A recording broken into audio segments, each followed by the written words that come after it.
Hello everyone and welcome to Mirror Mind. I want to begin this episode by saying, if you've been in a relationship with someone who exhibits narcissistic traits or has full-blown narcissistic personality disorder, you are not alone. And more importantly, you are not crazy. What you've experienced, the confusion, the pain, the guilt, the emotional exhaustion is real, and it has a name. Today, we're going to explore the deep and lasting emotional and psychological scars that narcissistic abuse leaves behind. This isn't about shaming narcissists. This is about understanding what happens to you, the victim, when you've been in the line of emotional fire for months, years, or even decades. So let's take a deep breath and begin. Part 1. What is narcissistic personality disorder? Before we talk about the scars, let's first understand the source of the wound. Narcissistic Personality Disorder, or NPD, is a diagnosable mental health condition characterized by a grandiose sense of self-importance, a need for excessive admiration, a lack of empathy, a tendency to exploit others for personal gain, a fragile, unstable sense of self beneath the surface. People with NPD often appear charming, confident, and magnetic at first. They may even seem like ideal partners, bosses, friends, or family members. But over time, the mask slips, and what lies beneath can be cold, cruel, and deeply manipulative. But here's the part that often gets missed. NPD isn't just a personality type. It's a relational disorder, which means their behavior doesn't just affect them. It harms the people around them, especially those closest to them. And that's where you come in. Part 2. The narcissistic relationship cycle: idealize, devalue, discard. Most victims don't even realize they're in an abusive relationship at first. Why? Because it usually starts with the idealization phase. 1. Idealization. At first, the narcissist puts you on a pedestal. You're perfect. They mirror your values, your dreams, your language. You feel seen, cherished, and chosen. This is often referred to as love bombing, and it's incredibly powerful. 2. Devaluation. Then things start to shift. The compliments become criticisms. The connection starts to feel conditional. You're walking on eggshells. Nothing you do is quite right anymore. You start to feel confused. What did I do wrong? The answer is nothing. This phase was always coming. 3. Discard. Eventually, the narcissist may discard you emotionally, sexually, or even physically. Or they may just keep you in their orbit, dangling you with crumbs of attention while they pursue new sources of validation. This cycle, idealize, devalue, discard, creates a trauma bond, and it leaves deep emotional and psychological scars. Let's talk about those. Part 3. Emotional scars: the wounds you feel but can't always name. Emotional scars are like invisible bruises. You may not see them on the surface, but they shape how you feel, think, and behave long after the narcissist is gone. Here are some of the most common. 1. Chronic self-doubt. After months or years of being gaslighted, hearing you're too sensitive, or that never happened, or you're imagining things, you start to question your own reality. You no longer trust your instincts. You hesitate to make decisions. You ask for constant reassurance. This is not a personality flaw. This is a symptom of emotional injury. 2. Hypervigilance. Victims often become emotionally on edge. You scan for danger.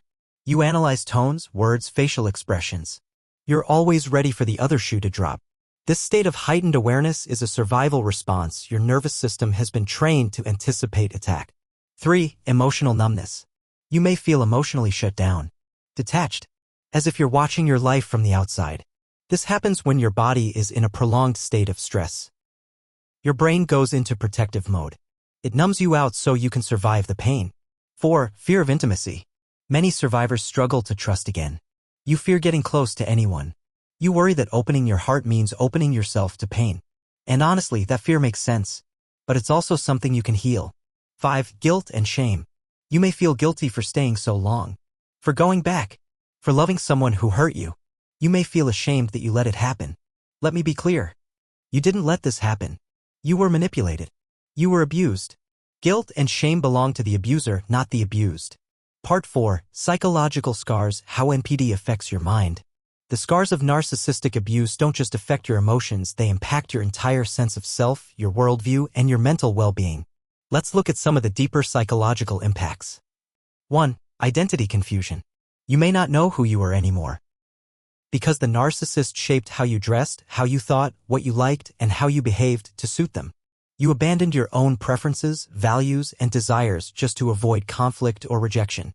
Now, in the absence of their voice, you feel like an empty shell. 2. Learned helplessness. When every attempt to express yourself is punished or ignored, you learn that trying is useless. You stop standing up for yourself. You freeze. You give up. This is called learned helplessness, and it's a real psychological condition often found in survivors of abuse. 3. Trauma responses.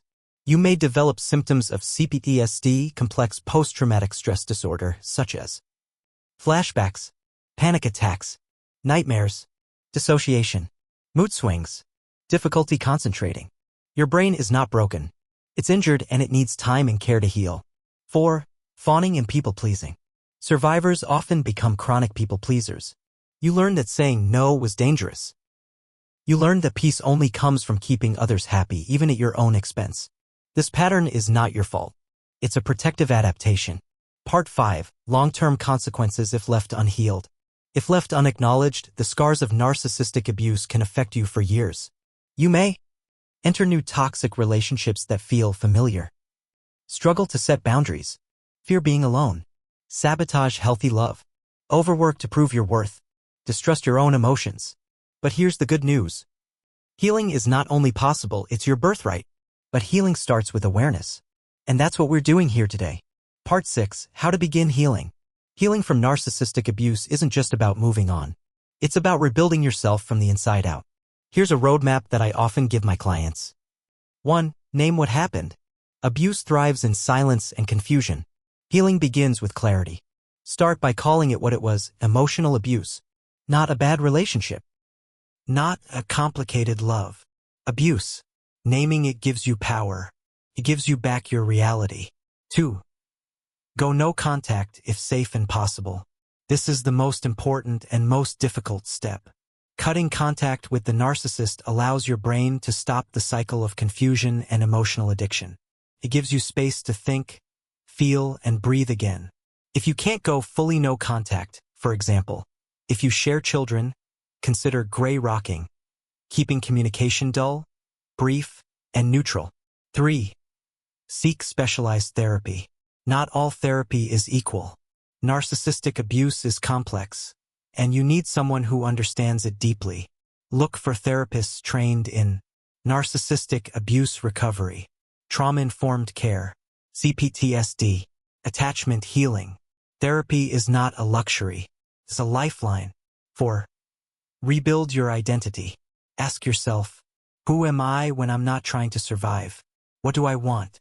What do I believe? What brings me joy? This is your time to reconnect with your values, your creativity, your spirit. 5. Practice self-compassion. Healing isn't linear. You'll have setbacks. You may still miss them. You may still feel confused. That doesn't mean you're broken. It means you're human. Talk to yourself the way you talk to someone you love. With kindness, with patience, with grace. Part 7. You are not alone and you are not the problem. If I could sit across from every survivor of narcissistic abuse, I would say this: it wasn't your fault. You didn't deserve the manipulation, the gaslighting, the silent treatment, the emotional starvation, the cruelty. You loved, you tried, you hoped, you gave your best, and they took. But that doesn't mean you're weak. It means you're deeply human. The scars you carry are proof that you endured something incredibly painful, and you survived. And now you get to heal. Part 8. Final thoughts. The scar is not the end of the story. I want to leave you with this. Scars don't mean you're damaged. Scars mean you healed. Yes, you may carry the memory. The wound may have changed you, but it didn't destroy you. You are still here. You are still worthy. And you are still capable of love, joy, and peace. The narcissist may have written a painful chapter in your story, but they don't get to write the ending. You do. So take your power back. One truth at a time. One boundary at a time. One breath at a time. And as always, this is Mirror Mind. Thank you for listening. Thank you for surviving. And thank you for choosing healing.